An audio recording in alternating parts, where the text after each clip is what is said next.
നിങ്ങൾ ബിദ്അത്തുകൾ ചെയ്യാൻ പാടില്ല.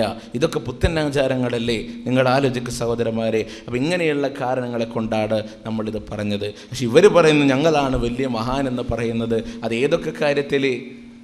George W. ബുഷ്, കോഫി അന്നാനെ പോലെയാണ് ഞങ്ങളുടെ നേതാവ് ശ്രീമാൻ കാന്തപുരം AP അബൂബക്കർ മുസ്ലിയാർ അല്ലേ? ഈ മൈക്ക് കുറേ വെച്ചിട്ട് ഒരു പത്രസമ്മേളനത്തിൻ്റെ കള്ളത്തരം വന്നിരുന്നു. മൈക്ക് കുറേ വെച്ചിട്ട് അത് എഡിറ്റ് ചെയ്ത സംഭവം വേർതിരിച്ചറിയാലോ. അങ്ങനെ വന്നപ്പോൾ EK വിഭാഗം അത് തുറന്നടിച്ചു. അതടിച്ചപ്പോൾ ഇദ്ദേഹം പറഞ്ഞു അത് പേരോട് അതിനെക്കുറിച്ച് വിശദീകരിക്കുക. എന്നിട്ട് അദ്ദേഹം പറഞ്ഞു ഞങ്ങളുടെ നേതാവ് കോഫി അന്നാനെ പോലെ, ജോർജ് W. ബുഷിനെ പോലെ എന്നൊക്കെ പേരോട് അബ്ദുറഹ്മാൻ സഖാഫി പറയുന്നുണ്ട്. എന്നിട്ട് അത് എങ്ങനെയാണ് എന്നുള്ളത് നമുക്ക് അടുത്തയിലൂടെ വിശദീകരിക്കാം. ആദ്യം പേരോട് തന്നെ വിശദീകരിക്കട്ടെ എങ്ങനെയാണ് കാന്തപുരം AP അബൂബക്കർ മുസ്ലിയാരെന്ന്.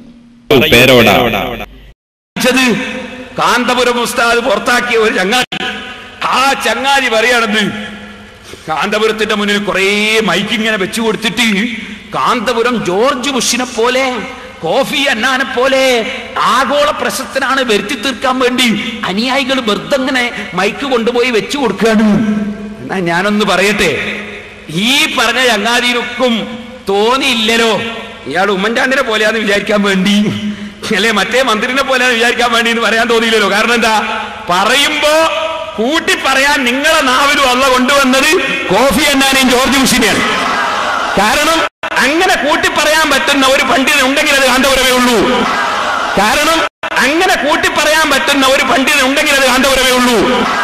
കാരണം അങ്ങനെ കൂട്ടി പറയാൻ പറ്റുന്ന ഒരു പണ്ഡിതൻ ഉണ്ടെങ്കിൽ അത് കാന്തപുരമേ ഉള്ളൂ.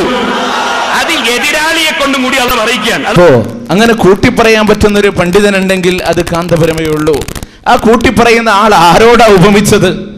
ആരോട് ഉപമിച്ചത്? നമ്മൾ ആരും വേണ്ട, പേരോടിന്റെ തന്നെ സ്വന്തം അനുയായി വഹാബ് സഖാഫി മമ്പാട് എന്ന് പറയുന്ന ആളെ വിശദീകരിക്കുന്നു. എന്ത്? ഈ കോഫി അന്നാന്റെയും ജോർജ് W. ബുഷിന്റെ ഒക്കെ സ്വഭാവം എന്താണെന്ന്. ബുഷിന്റെ പോലെയാണല്ലോ. അപ്പൊ ഇനി ബുഷിന്റെ സ്വഭാവം എന്താണെന്ന് നമ്മൾ അറിയണ്ടേ? അത് വഹാബ് സഖാഫി അഥവാ പേരോടിന്റെ സ്വന്തം അനുയായി വഹാബ് സഖാഫി തന്നെ അത് വിശദീകരിക്കുന്നു. എന്താണ് ബുഷിന്റെ സ്വഭാവം? അതുകൂടെ നിങ്ങളൊന്ന് കേൾക്കുക.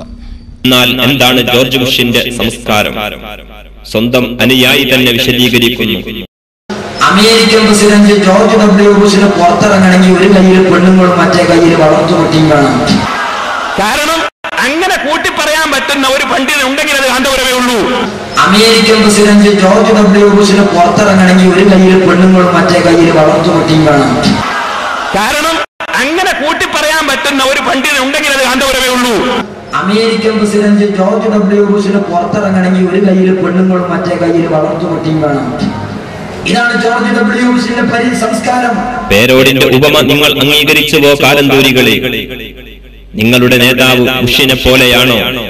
എങ്കിൽ നമ്മൾ കേട്ട പലതും യാഥാർത്ഥ്യമായിരിക്കാം. സഹോദരന്മാരെ, ഇതും വേറൊരു ഡോക്യുമെന്ററിയുടെ ഒരു ഭാഗമാണ്.